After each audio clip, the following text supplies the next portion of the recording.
Hello mga stories! Welcome back to the channel. So, eto, darating ko lang, tapos issue na naman. Sige. So, ito yung tinutukoy ko bakit pag uwi ko, may issue na agad ito. Ito naman, tungkol ito sa isang vlogger. Well, iharangin ko na lang to for the sake of the, sake of my channel ba, kasi i-report at baka ma-community guidance ako. Alam mo naman yung issue nito, di ba? So, ang sinasabi dito is, content creator kakasuhan ng kampo ng isang, di ba, na kampo ng isang uh, uh, parang nangangandidato, ano, dahil sa pag-ihi nito sa pader na may poster, okay? Yung sa poster. So, yun nga, ang daming na, ang daming na bash or ang daming na, ewan ko lang kung minsan kasi, yung iba kasi, sabi daw, dapat ito, kasuhan na parang libel, cyber libel, or parang, di ko alam ano yung kakasuhan dito, pero, slander kung ganun. Kasi public knowledge. Ang problema kasi pwede kang kasuhan pero ano yan, siguro hindi kung hindi libel slander. Pwede nga yan kasuhan parang yung sa barangay, medyo pag bawal, parang alam mo yung bawal umihi dito, multa, parang ganun. Di ba, na pwede kang multahin na, alam mo, first offense, 500, 5,000, 3,000, 5,000, or 10,000, so much and so forth. So, tinignan ko yung mga comments, siguro lang to para for content lang, hindi, kahit sabihin natin content yan, pwede kang mabacklash nito. Di ba na, naman binuhusan ko lang, hindi, kahit na. Kasi pwede kang i-backlash sa mga netizens. Lalo na sa mga ganitong, makita na isang kampo ng itong, yung nangangampanya, pwede kang kasuhan yan. Di ba? Ewan ko lang, bakit, parang, nagiging, ayaw ko kasi dapat ka, ito. Dapat ka, yung tapal niya, itapal mo na lang sa ayaw ka na magbanggit. Ito naman na sabi, ito yung mga campaign na yung mga campaign personnel. Yan, well, may siya, parang pinadala siya ng ganito. Ang dami, ayoko nang basahin dyan, ilalagay ko na lang dyan sa may kanan dyan, basahin mo na lang ng every 1 minute, or post mo na lang, i-post mo na lang yung video, basahin mo na lang yun. Napaka naman yun, parang medyo, alam mo naman, malapit na eleksyon. Malapit na eleksyon.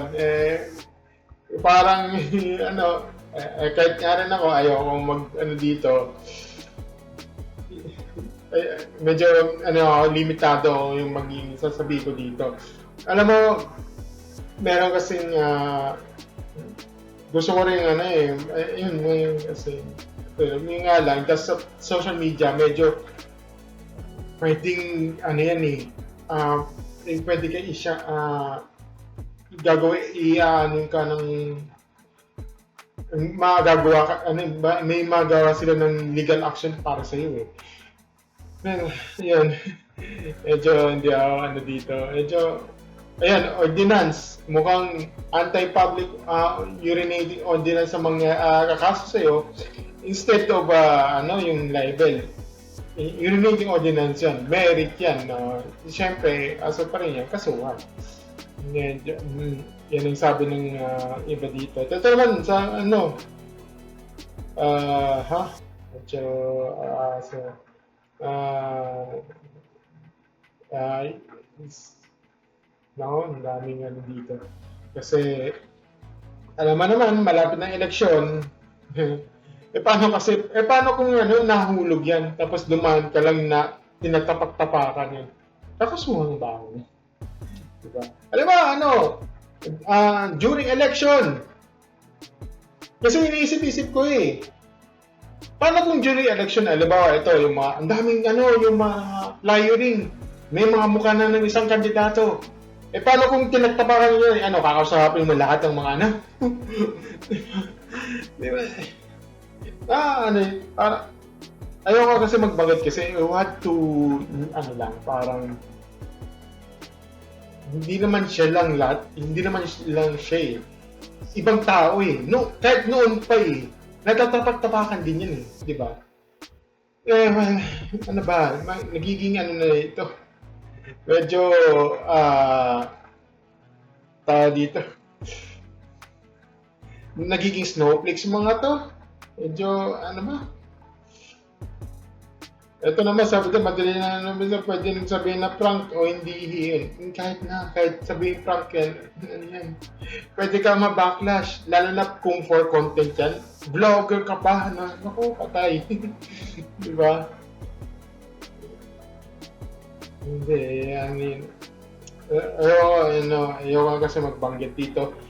Kayo, anong pang, ano, na comment dito?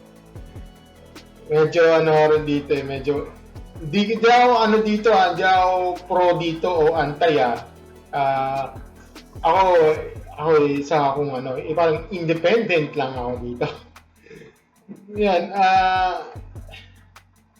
ayun sabi kasuhan na akala ng kapo na vlogger lang, mayaman din naman yun eh. Isang ano, ito nakulong yan before itong vlogger na to at napiyansa. Ewan ko lang kasi parang tinaniman siya eh. Ewan ko. Pero nakalabas niya ilang araw kasi yan, parang politician. Ito. Yan. Strongest Pinoy Dilulo. In history versus Stones de Lulu for the day. Grabe. Ano lang to parang napaka ano naman to. Ang babaw naman to. So, namin nagagawa sa iba eh. Yung gagawin. Bakit di nyo pero anyway, sige. Since vlogger kasi pinost niya sa social media, which is very wrong naman yun, diba? Kung hindi lang pinost yun, talagang ano yan, katakot-takot ng backlash galing sa kampo ng ano, lalo na kung kampo, lahat ng kampo ng isang kandidato, diba? Yun, yan masasabi ko lang dito, medyo ano dito, alanganin ako dito. Alanganin ako dito sa ano, sa topic na to. Bahala kayo dyan kasi kahit ano search term mo dyan, wala na ako. Sige, yun lang. Thank you and bahala na. Kung maraming issue yan, go. See you on the next video. Bye.